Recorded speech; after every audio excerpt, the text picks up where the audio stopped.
Welcome back to Episode 3, Season 2 of the Learning Curve Podcast at Edmonton Catholic Schools. It's great to have you here again today.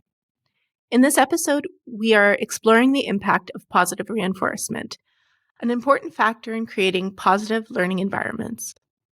I'd like to share a personal story from a few years ago when I had a student with challenging behaviors in the classroom. Imagine this. I had a student who was struggling to manage their emotions. They often resorted to frustration-fueled actions like throwing objects. As a young teacher, I felt lost. I didn't know how to handle the situation. With some guidance and advice from my inclusive consultant at the time, we noticed that the behaviors often came when the student received a grade they viewed as bad or poor, or when the concepts were perceived as too hard by the student. Something amazing happened when I stopped giving out grades weekly and focused on feedback. I set up a system for one-on-one conferencing to help all students see their strengths, and more importantly, their next steps. For the student in question, something special happened. Through this newfound culture of feedback in the classroom, the student felt more open to taking risks in their learning. Over time, they became less concerned with their grades and began to attempt that work that was too hard. I also think by the end of the year that the student trusted me, and they trusted that I cared for them and wished for their success. This not only reduced those frustration-fueled incidents of throwing, but it also helped the student better regulate their emotions when it came to learning new concepts or seeing their grades. Before we explore these concepts further, let's pause for prayer. In the name of the Father, the Son, and the Holy Spirit. Dear God, as we gather here today, we seek your guidance. Help us explore the impact of positive reinforcement with open hearts and receptive minds. Grant us the wisdom to understand its impact on our classrooms and the empathy to connect with our students. May this podcast shine a light on creating positive learning environments. In your name, we pray. Amen. In the name of the Father, the Son, and the Holy Spirit. We also acknowledge that we are recording today on the traditional land of Treaty 6, the ancestral territory of the Indigenous peoples. We honor the Métis Nation of Alberta Region 4 and the contributions of all Indigenous communities who have cared for this land for generations. With gratitude, we recognize their wisdom and resilience. As we journey through this episode, we understand that progress involves respecting the knowledge passed down by Indigenous cultures. We commit ourselves to working towards personal and collective growth, to respond to the Truth and Reconciliation Commission's calls to action. In unity, we call upon all our communities to engage with the diverse peoples who call this land home. Let us foster an environment where positivity flourishes, where the richness of Indigenous cultures is celebrated, and where reconciliation is achieved through respect, empathy, and collaboration. May our journey be guided by humility, compassion, and a shared commitment to truth and understanding. In today's episode, we have an agenda filled with discussions and thought-provoking content for you. Here's what's in store. Jennifer Espeo-Harasimiak will take us on a journey into the world of neuroscience, where she will explore positive learning environments. Our guest for today's interview is Vince Bustamante, an instructional coach, curriculum content developer, and author with Corwin. He will share his insights on assessment practices within a standards-based framework, or as we know it in Alberta, an outcomes-based framework. In our Mindset Matters segment, Tracy Halusawascu will lead a discussion on the power of positive reinforcement in nurturing relationships, empathy, and self-awareness in our students. And finally, in our Lit Literature segment, Alison Gabucci will lead us through a literary exploration of Seen, Heard, and Valued by Leanne Young. This is our mentor book here at Learning Services this year for Universal Design for Learning, and it is a book that emphasizes the importance of supportive learning environments.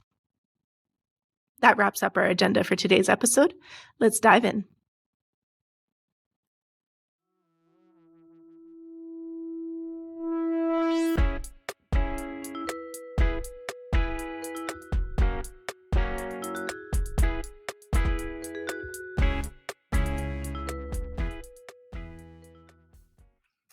Welcome Welcome to the Learning Lab, where we decode the brain's secrets of learning. I'm your host, Jennifer Espejo-Harasimiak, ready to take you on a synaptic saunter as we explore the power of creating a positive learning environment that fosters a supportive and non-threatening classroom atmosphere. We'll explore how such an environment can facilitate and enhance learning and retention and uncover the neuroscience behind it all. So let's get started. Picture a classroom where students feel safe, respected, and valued, a space where they can freely express their thoughts and ideas without fear of judgment or criticism. This type of environment sets the stage for optimal learning experiences. But what does neuroscience have to say about it? When students feel threatened or stressed, the brain's limbic system, responsible for emotional processing, can hijack the learning process. The amygdala, a key player in the limbic system, activates the body's stress response, releasing cortisol and other stress hormones. These chemicals can actually impair memory formation and cognitive functions, hindering learning and retention. On the other hand, when students feel safe and supported, the brain's executive functions, located in the prefrontal cortex, a specific part of the frontal lobe of the cerebrum, which we touched on in episode 1, becomes engaged. This region plays a crucial role in decision-making, problem-solving, and attentional control. In a positive learning environment, the prefrontal cortex can operate optimally, allowing students to focus, process information effectively, and engage in deep learning. Additionally, positive emotions have a profound impact on the brain's ability to learn and retain information. When students experience positive emotions, such as joy, curiosity, or a sense of belonging, the release of neurotransmitters like dopamine enhances neuroplasticity, the brain's capacity to form new connections and strengthen existing ones. This heightened plasticity promotes better memory consolidation and retrieval, leading to improved learning outcomes. So, how can we create this positive learning environment in our classrooms? Here are some strategies.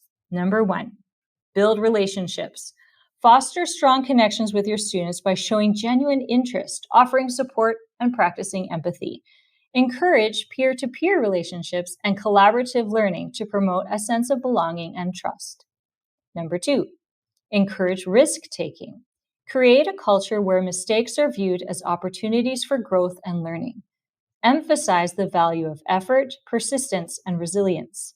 Celebrate progress and provide constructive feedback to inspire further improvement. Number 3, cultivate a growth mindset. Help students develop a growth mindset where they believe in their ability to improve through effort and practice. Encourage them to embrace challenges, view setbacks as learning experiences, and develop a love for lifelong learning.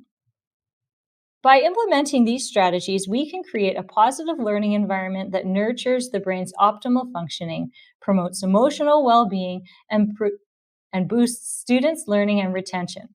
Remember, the power of a supportive and non-threatening classroom atmosphere goes beyond academics. It positively shapes the hearts and minds of our students. Now that you've gained insights into the neuroscience behind creating a positive learning environment, let me leave you with one final point to ponder until our next episode. How might you prime your students' brains for learning by creating a positive and safe learning environment? Let us know in the comments.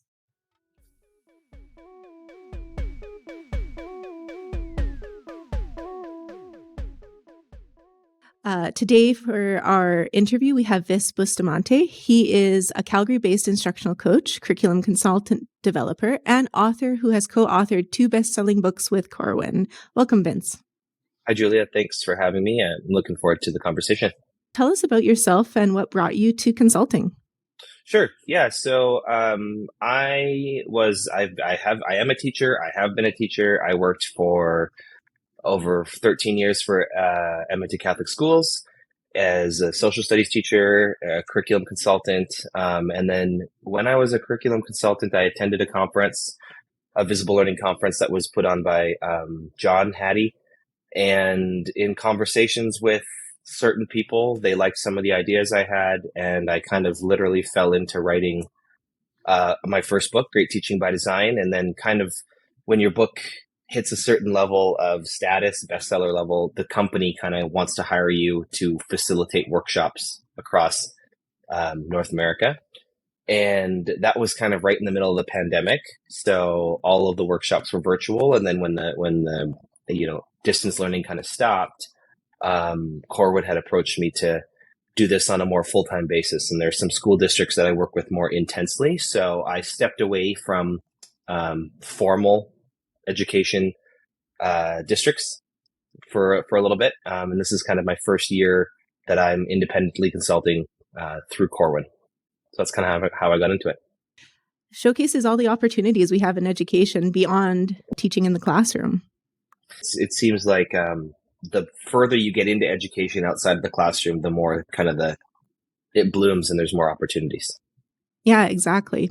Let's dive into our topic for today, student motivation and grading practices. As I read through all the research and the works on it, I'm starting to understand that grades are often used as motivators. How do you understand this to affect students' inner drive to learn? I think it's such an interesting dilemma because grades have been kind of the way we've always done it. We've always instructed, we've always assessed, we've always graded, and it seems like the longer students are in schools, the more they're used to that type of external motivation. However, I don't think it's the best practice to use grades as motivators or especially as punishment. Sometimes the grading situation, when you're assessing multiple assessments, students can perceive that as a start-stop. So my learning has stopped because I've gotten a number grade or a percentage grade, and then I restart my learning. And there's this disassociation between the process of learning. So I don't support. I don't think it's good to use grades as rewards and punishments. I understand sometimes in the necessity of a classroom and in the realities of a classroom, we may not have a choice, but overall, there are better ways to spark motivation in students that is not based on a percentage grade. Yeah, do you want to talk about some of those better ways that you've experienced in the classroom as a teacher or that you've seen in your consulting?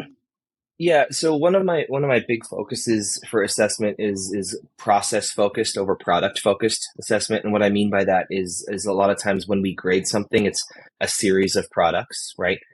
Let's just use tests and quizzes as the quote unquote summative product, and we give our kids or our students 8 to 10 tests and quizzes a year, and then we average that, and that becomes the grade.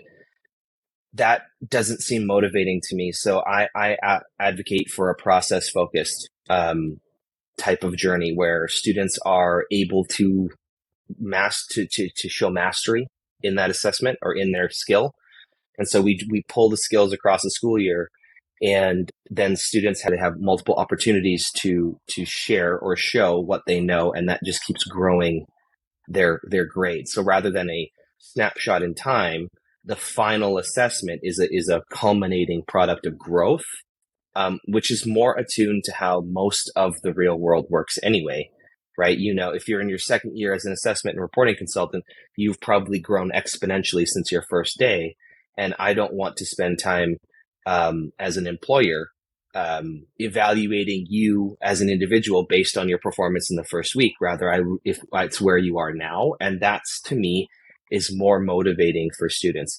It doesn't mean that we need to change the types of assessments we're giving. It doesn't mean we need to really, reconstruct our assessment practices or instructional practices. It just means we need to reconceptualize the way students are allowed to demonstrate their mastery. I heard in there that you're kind of alluding to a misconception I hear a lot in my role is, well, grades are preparing students for the real world.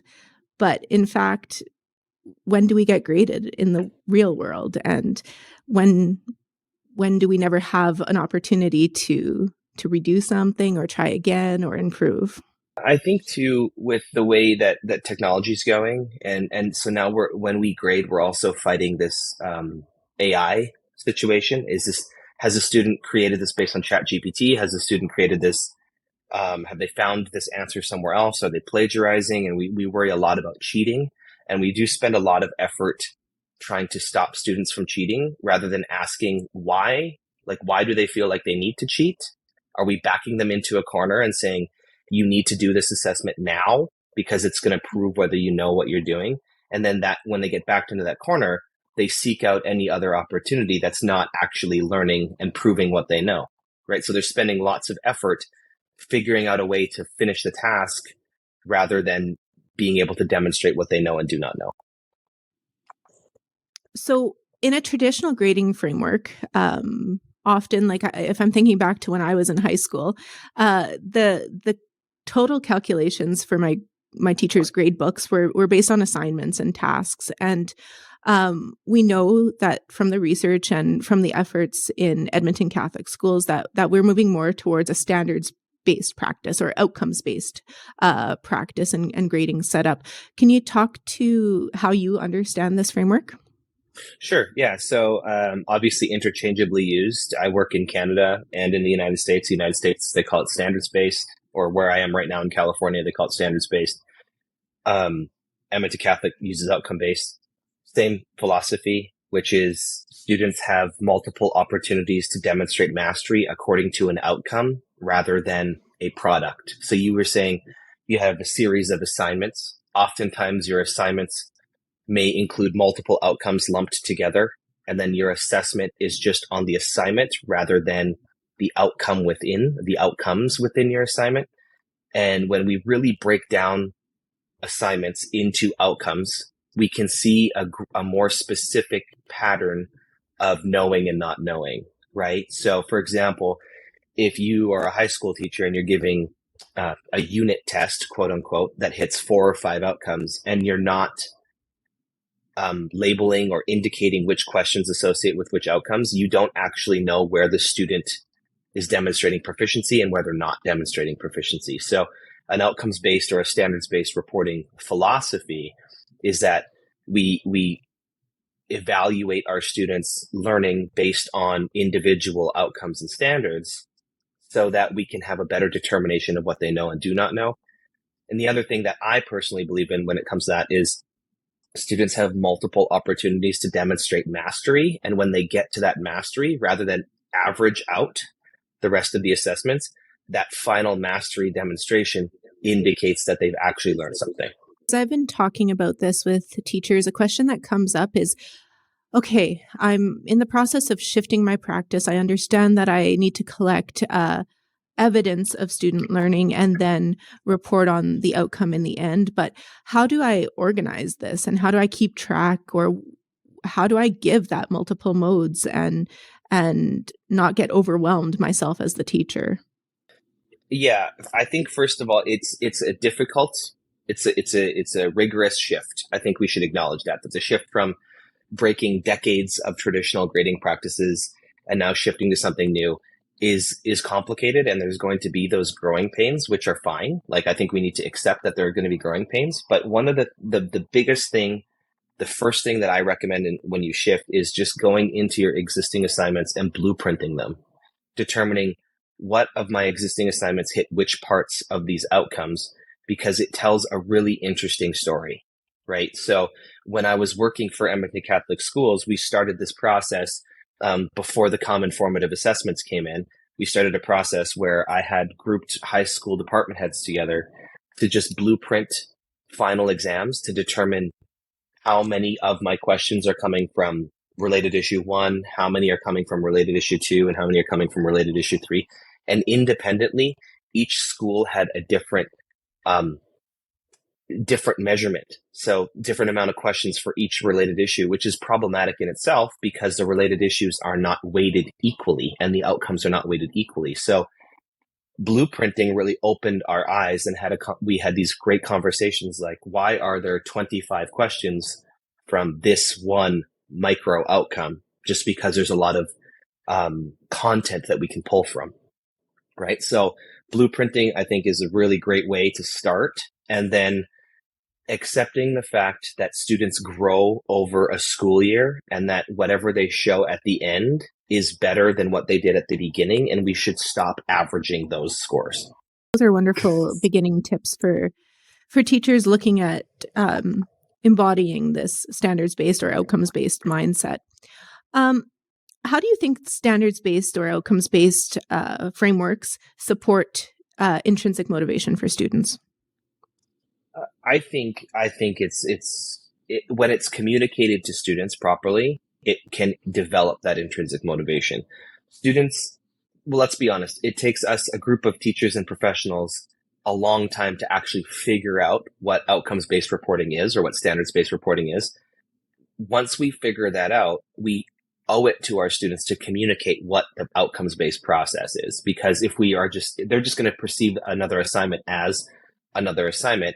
And in the grade book, it's just going to go into a different box that they don't see. So communicating the philosophy, I think, is a good place to start, and acknowledging the fact that we're really focusing on student growth, and that although we're learning it in September, you have longer than September to demonstrate your proficiency at this skill. And students are attuned to that in their regular life. You look at a lot of other things outside of school, and students are growing. If you have a student athlete in your class and they're playing, let's say they're playing a moderate to high level hockey, right? Well, if they come in at the lower echelon of the team, they're like the 18th or 19th guy selected for this team. They don't just accept that. Not all of them accept that. They try to grow their skill capacity and grow their abilities to break into the top 5. Well, that's no different than in a classroom, right? We can grow our skill capacity. So rather than seeing it as one and done assessments, the journey is more important. And that way, I think that starts to spark that intrinsic motivation.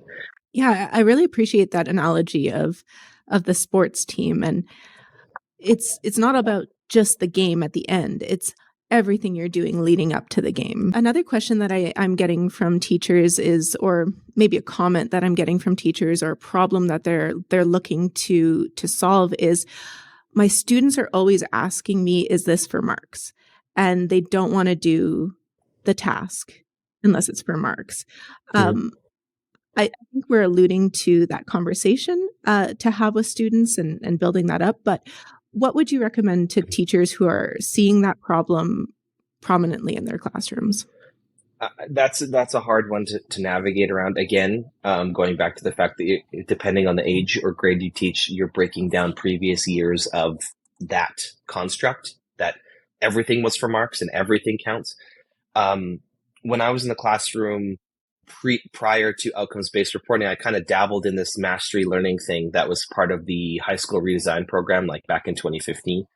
And my delivery of the information was what happens formatively indicates to me what I need to do to help you for that big summative thing. So you had said, it's not just about the game, it's about practice. That's how I would deliver it, is everything that happens before our graded event, test, performance activity, whatever, is for me. You're doing it to tell me what you don't know so I can help you get there. And I think the delivery of the information that way becomes less punitive for students, because students, I think generally, intrinsically, students see assessments as punitive, something that's happening to them, rather than something they're involved in. And that needs to be a shift. You and I, as teacher and student, are involved in the process formatively, so I can prepare you as the quote unquote expert in the classroom. I can prepare you as best as I possibly can for that summative assessment.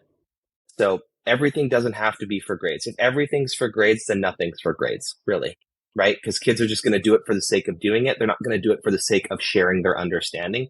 And that needs to be the cultural shift that happens in the classroom. It sounds like we have to ourselves, before we can get there with our students, let go of the assignment. Like, let go of all my students need to complete every assignment to get the mark. We see this happening, and I've done it. I've done it when I was teaching junior high as a beginning teacher, and I want all those assignments turned in because that's my evidence, or maybe that's my only piece of evidence, and I need it turned in. So I'm going to give an NHI that counts for a 0 in the grade book, and until I let go of it doesn't have to be every assignment every time. And how do I engage students in that process or that cycle of feedback? Can we truly start moving in that direction where students are motivated towards their work because learning is the focus, not the grades? And to put value on that, it's really hard to let go of. And I think, as a teacher, it's just really hard to let go of that. And the longer you've been in the classroom, the longer you've been assessing this way, sometimes the growth, the learning curve is really sharp. And it comes to a point where deep down, if teachers are evaluating and assessing in their class as regularly as they are, they probably already have a really good idea of the level of understanding of their students. I don't need a 5-question quiz on Friday to tell me that this student is going to blow it out of the water or that this student needs more support. I probably already have a good idea. And so leveraging the student voice in the process, tell me what you don't know. I'm here to help. I'm not here to hurt, right? And so the quiz, which we think is sometimes traditionally, I'm going to give them a quiz so that they can tell me what they know, is perceived by the student as, oh my God, I have to prove everything again on a marked or a graded exam. That's problematic for sure. Now that we've explored standards-based or outcomes-based frameworks and how it supports student motivation towards learning, are there any real-life examples or research that shows how using these frameworks either negatively impacts student learning or supports student learning? So, yeah, I think when you look at traditional grading practices and feedback, there's a complete disassociation. So in Professor John Hattie's latest visible learning research, his newest book, he broke down the meta-analyses on feedback. He broke down the different types of feedback and their effect sizes. And one of the most shocking things is that grades has a 0.19 effect size out of, and we know, if you know anything about the visible learning research, 0.4 is that hinge point. So comments and grades aren't the best motivators for student achievement and growth, because oftentimes comments and grades happen so far after the fact that students are out of that learning process. So task and process focused feedback and the timing of feedback is exponentially more important to student learning than comments and grades. And that's one thing that I think outcomes-based reporting can do for us rather than traditional, right? And I'm thinking of myself when there was a year that I taught 3 or 4 of the exact same course. So on a Friday, I would assign an essay, and that means I would collect 200 essays or 175 essays, and it would take 2.5 to 3 weeks to get back. Well, 3 weeks in a high schooler's life is a long time. So if I give them those comments back, they're essentially useless because it's forgotten. The test is done. The assignment's done. So the timing of the feedback and the timing of your formative assessment, or the timeliness of your formative assessment, is more significant than grading, as is task and process focused feedback. So an outcomes-based classroom or school advocates for that more than a traditionally graded classroom. Feedback is always an important one to remember in this formative cycle, because it's not formative if we're not giving feedback. And I agree. I've read John Hattie's Visible Thinking for Teachers textbook, and I remember those points jumping out as well. The timing is crucial for when you're providing that feedback so that students can actually implement it before the end. Another piece of John Hattie's research that is interesting to a group of teachers in our division right now is self-reported grades. So he has that as one of the top 2 impacts on student achievement alongside collective teacher efficacy.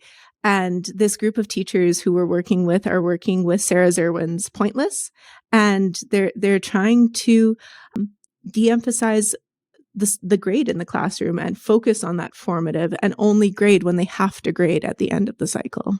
Can you comment on how self-reported grades can support student learning? Yeah, it's interesting when you look at John's research, and the more you're kind of around John and the more you're immersed in it, he always tries to advocate for not just looking at the highest one Like he says, one of the biggest criticisms or one of the biggest regrets he had is in the first publication in 2009 was ranking them from 1 to 270, because then teachers would cherry pick the top 5 and say, we're only going to do this, when in reality, there's more of an interconnectedness that exists between them.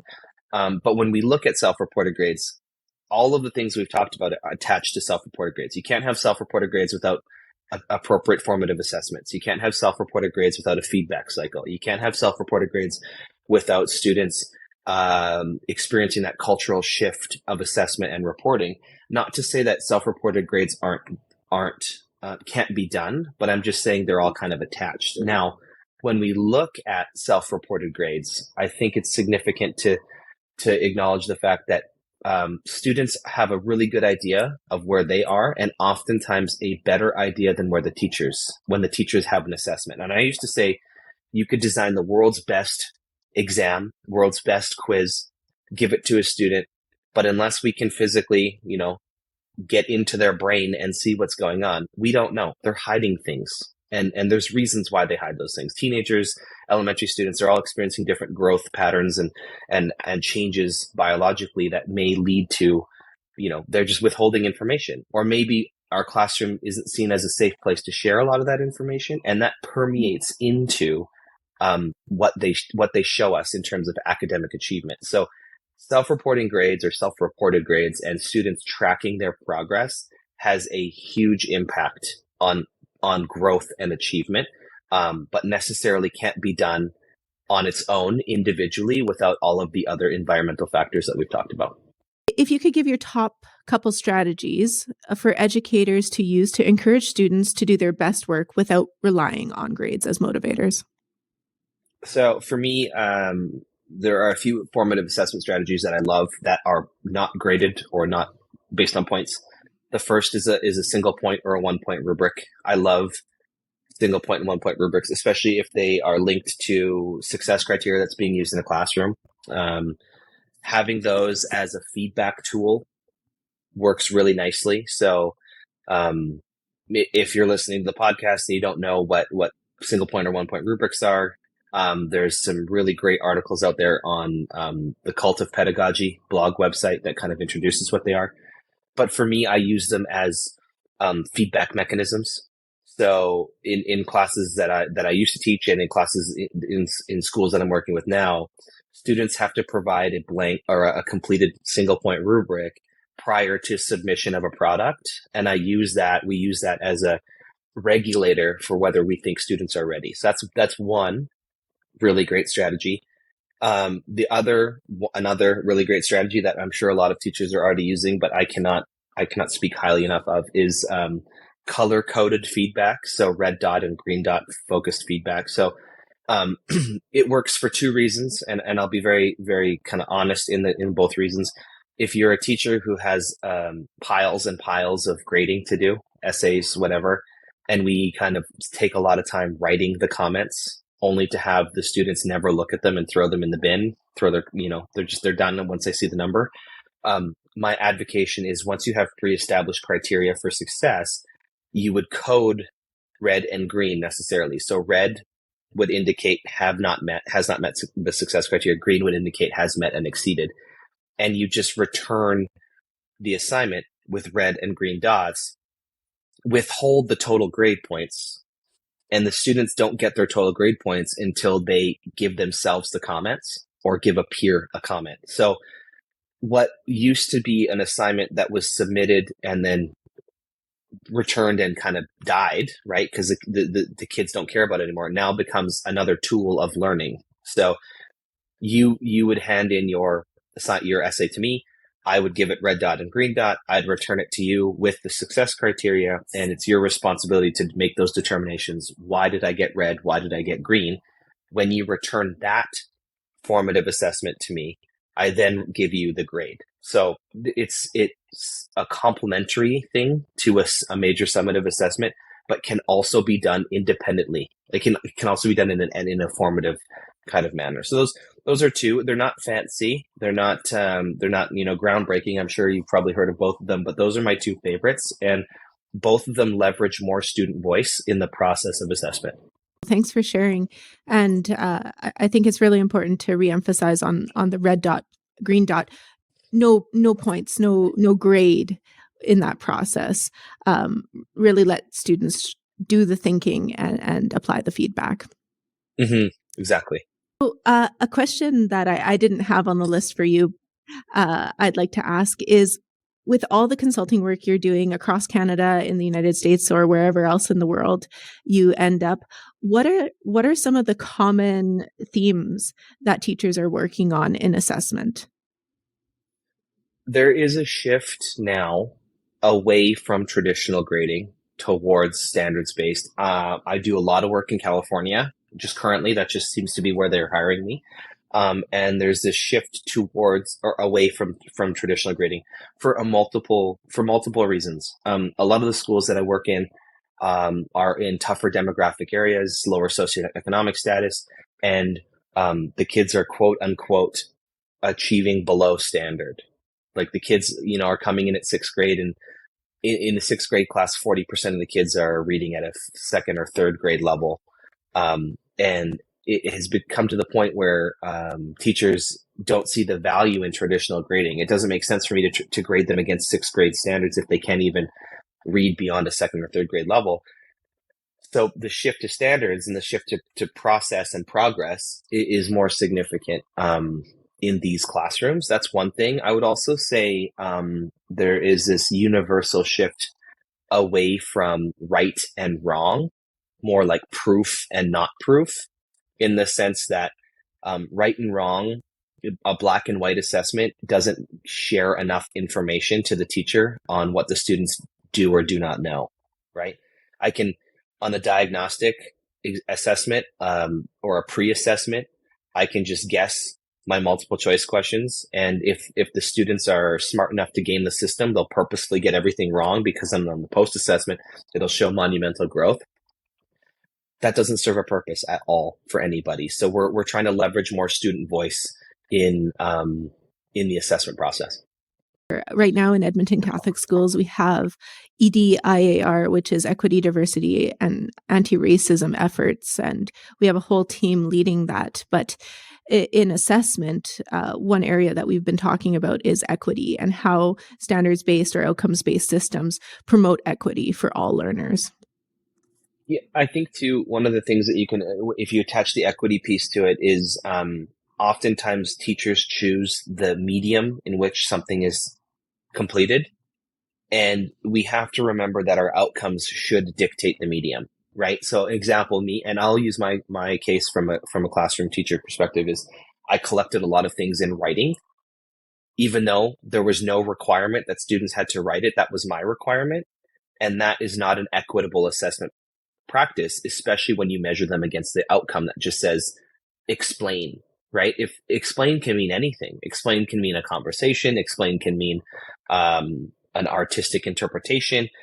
But we push our own biases as teachers, our own assessment biases onto our kids, and that's not an equitable process. So oftentimes a great marker of equity can be what is in the outcome. And I know that doesn't sound really enticing at all, because, teachers loathe breaking down outcomes. It's not a fun professional learning experience. We know that it's a rigorous one. But if we go back to the source of what we need to be teaching, that should also indicate to us that, hey, maybe I shouldn't be collecting everything in writing if 50% of my students are ELL learners. That doesn't privilege them. And then they get a bad grade, not because they don't know, but because they're not communicating it in writing, which is not required by the outcome or the standard at all. You bring up a great point on teacher clarity, and it's a painful and rigorous process sometimes, but taking the time to do it and really engage in it, you can have that richness and that openness for universal design for learning. All right. Well, our listeners may or may not know, but you have a new book out with our previous Deputy Superintendent, Tim Cusack. Do you want to speak to it a bit? Sure. So it has nothing to do with assessment. So my apologies for that. It doesn't go with the theme of the podcast, but we do have a book. It's called Leader Ready. 4 pathways to prepare aspiring school leaders. And it's predicated on the fact that there is this shortage of people who want to become school leaders, both in the United States and in Canada. And a lot of it is focused on Tim's doctoral research of aspirations of assistant principals. And so the Leader Ready book provides kind of 4 different things that we should be focusing on as we're mentoring aspiring leaders, whether they're assistant principals, whether they're district curriculum consultants like yourself who may have aspirations of school leadership one day.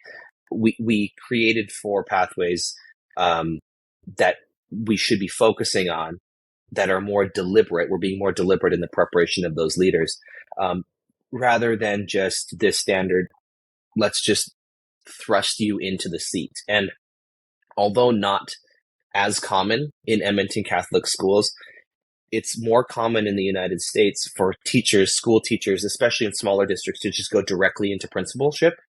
And that's a huge gap. And so that's kind of where the lens we took it from. The book itself is intended for people who are aspiring into leadership, and also intended for people who are in leadership trying to recruit more aspiring leaders. And one of the key things that we wrote this lens that we wrote it from, especially for me, was we need to dispel of this idea that time, quote unquote, time is the only measurement for leadership preparedness, because that's not the case, right? We need to go, as Tim always likes to say, going further upstream to find our leaders earlier in their career, to give them more time to prepare them to be principals, rather than just, okay, you've got your 10 years of service pin. Now it's time to apply for your assistant principalship. And then you've been an assistant principal for 3 years, 5 years. You're ready to move into principalship. The time measurement is not the best way to measure preparedness. So that's kind of a little bit of an elevator pitch for Leader Ready. Yeah, thanks for sharing. You also have several other publications, and some of them are on assessment. Sure. So you heard me speak a lot about the visible learning research, and that was kind of the litmus to me writing the first book, which was called Great Teaching by Design. And the purpose of Great Teaching by Design was to introduce people to the visible learning research and then how to make it work in a classroom. So as you said, Julia, it's not an uncommon thing for teachers to do, which is, we'll cherry pick the top 5 and then we'll just give them the old college try and see what happens. Great Teaching by Design provides an implementation framework for whichever high yield intervention strategies of that John Hattie recommends. So that's the first book, Great Teaching by Design. It's kind of written for all classroom teachers to be used in a classroom. And the second book, second bestseller that I wrote, co-authored with Doug Fisher, Nancy Fry, and John as well, was called The Assessment Playbook for Distance and Blended Learning. And we wrote it specifically to be kind of published during the pandemic. But although it's for distance and blended learning, the book reads almost like an encyclopedia of assessment strategies that can still be leveraged in the regular classroom. You just need to read it from that lens, like this was written during the pandemic of 2020. We just may need to remove some of those virtual things, but a lot of the assessment strategies I talked about today are written in that book, and you can find the Assessment Playbook is probably more likely on Amazon. Just Assessment Playbook for Distance and Blended Learning. The other two, Great Teaching by Design and Leader Ready, are available on Amazon or on at Corwin, CORWIN.com. Perfect. I'll link all those texts in the description of the episode for anybody who would like the direct link. I think we're coming to the end of the episode here. One question that I ask all of my guests is, what is a dream that you have for education? I think a dream that I have for education, oh boy, I have lots of dreams for education. But I think one of the more prominent ones now is having a classroom environment that doesn't focus so much on ranking students on their current abilities, but rather focuses on just growth. And I know that it's more of like the Finnish model, right? Where you come in as a student and whoever you are, and you learn based on your skills and dispositions, and you grow as a person as well as a student. that would be one of my dreams. Very difficult to do in a North American setting, considering the fact that we're really heavily reliant on, curriculum, standards, outcomes, grades, and all that stuff. But that would be the dream that I have. That's a wonderful dream to have, where we're seeing students as humans, as individuals who have their own journey of growth. Thanks again for being on the podcast and taking time to share your insights with us. We really appreciate it, Vince. Thank you. It's nice to be back virtually in Edmonton Catholic Schools. It was great conversation, and thank you for having me.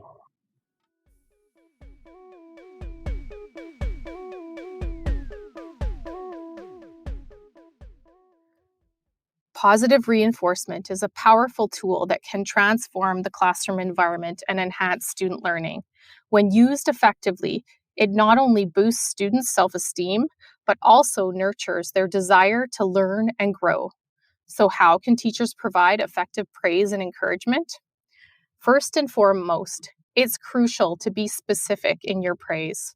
Rather than saying good job or nice work, try to provide feedback that highlights the specific effort, strategies, or improvement the student has made.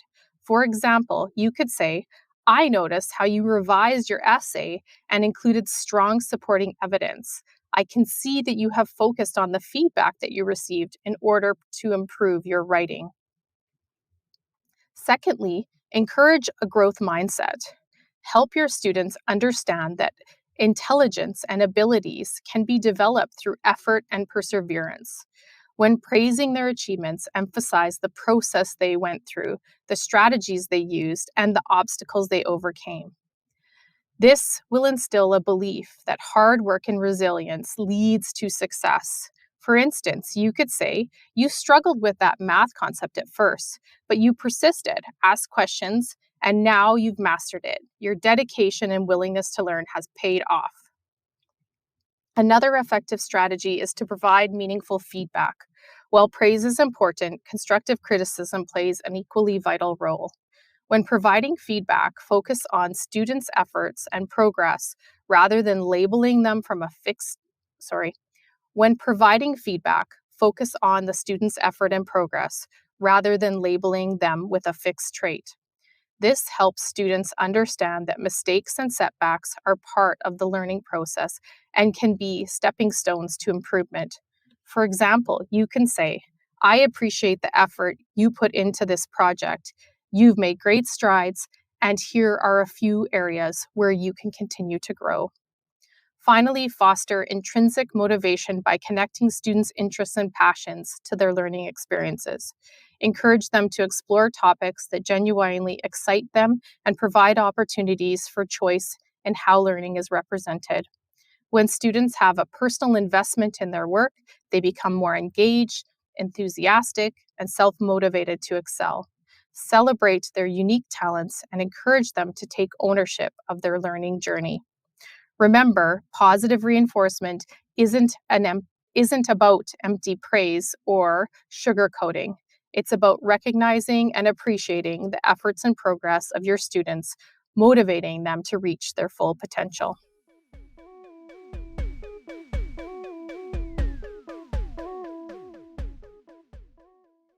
Leanne Young's Seen, Heard, and Valued, Universal Design for Learning and Beyond provides an insightful and practical exploration of how the Universal Design for Learning framework can be harnessed to create a classroom where every student feels acknowledged and empowered. This text is a crucial read for any educator who strives to make their classroom an inclusive, dynamic, and engaging learning environment. Young illustrates how UDL isn't just a set of strategies. It's a mindset that influences every aspect of teaching, from curriculum planning to assessment. She expertly guides the reader through a thorough understanding of the UDL framework, providing a myriad of examples and scenarios to elucidate these concepts. Her exposition makes UDL approachable and practical, allowing educators to see how it can be applied in real-world classrooms. One of the book's strengths is that Young provides actionable strategies and guidance, making the book not just theoretical, but intensely practical. With an emphasis that UDL can benefit all students, not just those with disabilities, Teachers are able to create flexible learning environments where they can meet the needs of a diverse student population. This inclusive vision is a valuable reminder that every student, regardless of ability or background, deserves an education that respects and nurtures their individual strengths and needs. Seen, Heard, and Valued, Universal Design for Learning and Beyond is a compelling and insightful guide that reimagines inclusive education through the lens of UDL. Its combination of theory, practical advice, and commitment to student agency makes it an invaluable resource for an educator. By embracing the framework outlined in this book, teachers can create classrooms where all students are indeed seen, heard, and valued.